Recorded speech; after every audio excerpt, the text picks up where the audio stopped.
So, Alapaw po is, dinedevelop po namin siya ngayon para po sa convenience and stress-free commuting para sa ating mga commuters. It is a real-time tracking application po na para po ma-detect po ni commuter kung nasan si bus and at the same time makita po ni driver kung nasan si commuter. So parang give and take po siya. Actually po kasi taga-Calapan po talaga ako. Okay. Tas dito po ako napasok sa Minso Victoria. So kahit po ako mismo as a commuter, nafe-face ko po talaga yung problems po with waiting for the buses po along the way.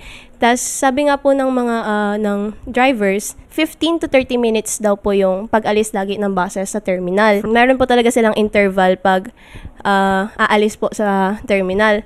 Pero yun pong 15 to 30 minutes na yun, hindi po aware ang mga commuters kung ano po specifically time umalis so hindi... yung buses. Doon po sa system kasi po, pareho po yung device ni driver and device ni commuter na may GPS po na dapat naka-on para po ma-detect nila yung isa't isa.